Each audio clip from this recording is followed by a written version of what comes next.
Our programs offer many languages. Please visit suprememastertv.com/schedule. You can do this easily.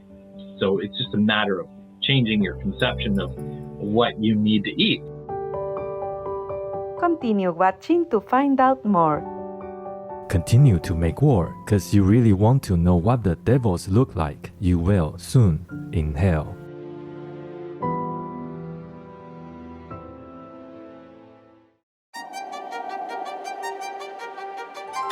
My Vegan Journey is a series of shows featuring ordinary people making extraordinary changes in their lives by switching to a compassionate diet. People from all walks of life, countries, and backgrounds are coming to the realization that a plant-based diet is the only viable solution to most of the major challenges we face today, including environmental degradation, species extinction, and the emergence of zoonotic diseases like COVID-19. Their inspirational, real-life stories show us that every one of us has the power to help create heaven on earth for ourselves, those we love, and the world through a simple dietary choice.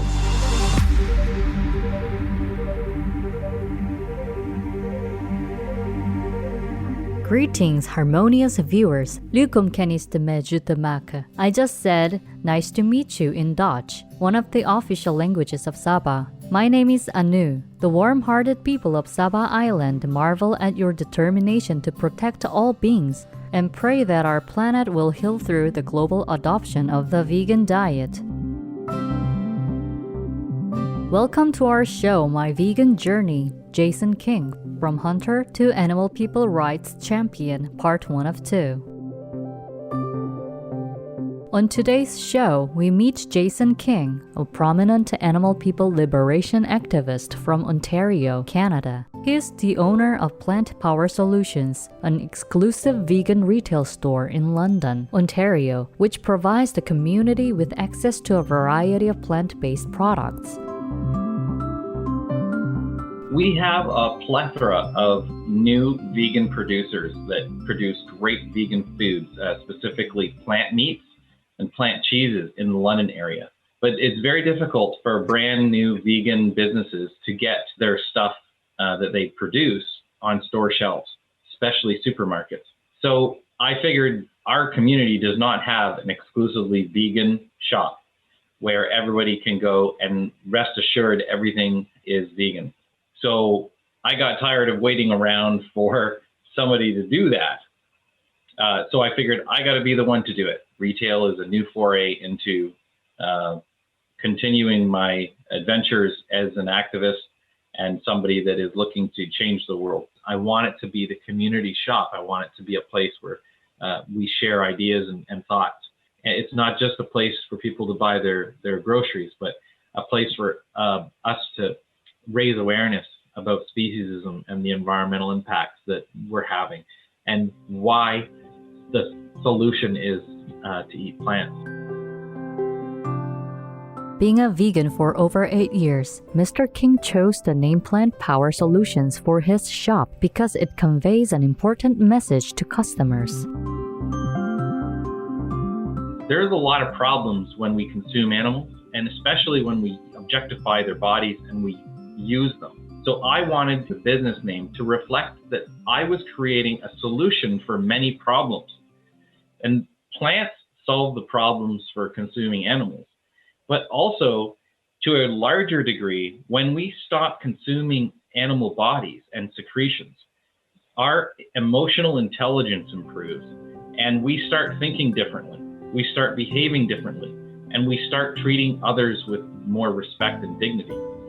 And there's so many things that I was finding were being solved by simply using plant-based products as well as vegan products. Jason co-founded Animal Liberation Alliance London, a group that promotes the protection of animal people through social justice and vegan advocacy.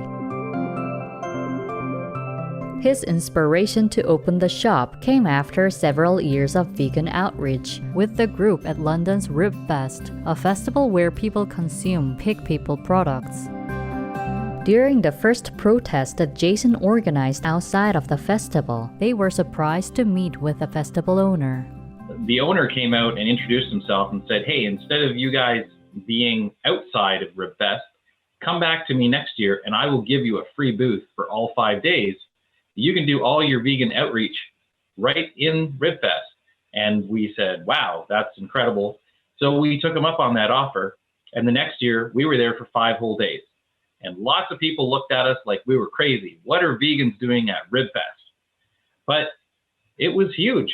It was a groundbreaking ability to reach people that we couldn't reach before. As part of their activism at RibFest, Jason and other volunteers gave out samples of vegan food for people to try while taking the opportunity to explain what veganism was all about. Every single year, we noticed that not only did people understand what veganism was and they knew about vegans, suddenly they were coming to it and saying, oh, my daughter's vegan or my wife's vegan. Every year, the gap between the knowledge of what it was to be a vegan and the fact that people were actually having close family members identifying as vegan, it just got to the point where it's so normalized now. And then also, we noticed that we would have conversations with people and the next year they'd show up and say, oh yeah, I went vegan because I talked to you.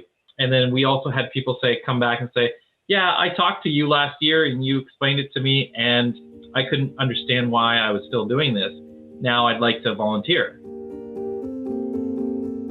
At his shop, Jason continues to have great conversations with people. Besides introducing delicious and healthy plant-based products, he engages customers in discussions about animal-people ethics and gets them to reflect on their lifestyle choices.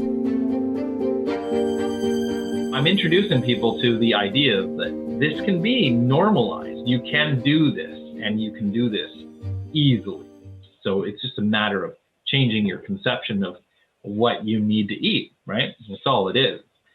Do you need to still put corpses in your mouth? No, you don't. You can just put plants in your mouth, and you get the same experience. After all, what do we put on animal corpses to make them taste good? Plants. Plants make up all the sauces and the herbs and seasonings, and most of the oils we use are from plants as well. So these are the things that give us taste, right?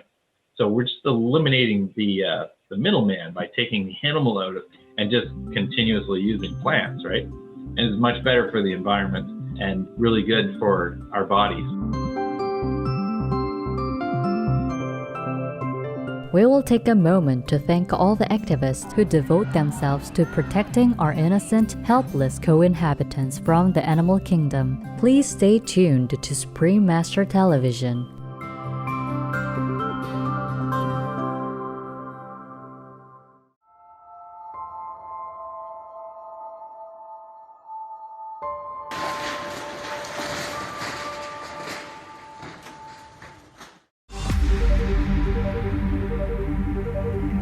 Welcome back, caring viewers. Jason's journey from hunter to animal people rights activist is quite an inspiring story. It first began on a road trip to Cincinnati. Partner at the time, she was a vegetarian and trying to encourage me to be vegetarian.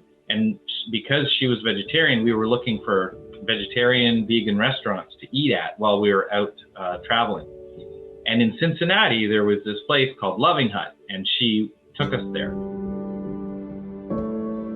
At Loving Hut, Jason's partner picked up flyers describing the animal people livestock industry and was shocked to learn about its unspeakable cruelties. She was just aghast. She was like awful. I was, oh my God, I can't believe this happens. How come I didn't know? And I was like, yeah, I know that. I used to work on a farm. I know all of these things. I used to be a hunter as well, so I was quite adept in knowing how brutal and how harmful we are. I was telling my partner, I understand all this, and what I was really doing was I was just trying to keep myself in the dreamland of believing into the species mentality that it's okay because they're here, they're resources for us. But by the end of that trip home, she had convinced me that I should try being vegetarian. And I said, okay, fine, I will. Then something else happened that led Jason to transition to a vegan diet. My daughter's field trip for grade 7 was scheduled to go to marine land in Niagara Falls, Canada, which is a horrible place. They keep marine animals there. They have one whale named Kiska who's still there all by herself for over 20 years. It's just horrible. And I knew in my mind this place was not right. And so I said, you know what, we just got to tell people that this is a bad thing. You don't want to go there, and there's no education in that to see animals being harmed in that way and confined and enslaved. And the teacher said, oh, no, we've done this forever. And I went and talked to the principal, and they said, oh, so you have a moral problem with this? And I'm like, yeah, I guess that's what it is. I have a moral problem with kids going to see animals being treated this way. And they said, oh, well, we don't do morals at school. Okay, well, fine. I tried to stop it, but my daughter boycotted it by staying home. And that led me to also reach out and find out more information. This prompted Jason to look into the marine animal people issues. Consequently, he became a volunteer with Sea Shepherd, an international nonprofit organization dedicated to protecting and conserving the world's oceans and marine life. During the course of his relationship with the Sea Shepherd team, he received an important phone call from the coordinator of Toronto. He called me and he said, hey, you're vegetarian, right? And I said, yeah, isn't it great? I'm like the best thing ever. And he says, why aren't you vegan? I say, oh, I don't know. Why would I be vegan? And so he gave me the lowdown. He said, well, what about the cows? What about all the other animals? And I'm like, oh, I'm still a hypocrite. I thought I was doing the best I could being vegetarian. But here is this man who calls me up and explains to me that I'm still not there yet. And so overnight, I woke up in the morning, didn't want to be a hypocrite, realized I still have work to do myself, and I just woke up vegan. Jason became the first person in his family to go vegan, and within a month, his partner and 3 daughters all became vegans as well. To learn more about Jason King, vegan, please visit facebook.com/plantpowersolutions. Vegan, enemy of brutality. Intelligent viewers, thank you for your precious time with us today. Please join us again on Tuesday, July 5th for part 2 of My Vegan Journey, Jason King, from hunter to animal people rights champion. Coming up next is The Bigger You Are in Society, the Humbler You Should Be, part 3 of 3, on Between Master and Disciples. May your light, beauty, and positive spirit inspire others to join the vegan community in heaven's infinite benevolence. Our programs offer many languages. Please visit suprememastertv.com/schedule and suprememastertv.com/VEG. Nos programmes offrent plusieurs langues. Veuillez visiter suprememastertv.com/schedule et suprememastertv.com/VEG. Nuestros programas ofrecen varios idiomas. Visiten suprememastertv.com/schedule y suprememastertv.com/VEG。我们的节目提供多种语言，请看 suprememastertv.com/schedule 和 suprememastertv.com/VEG。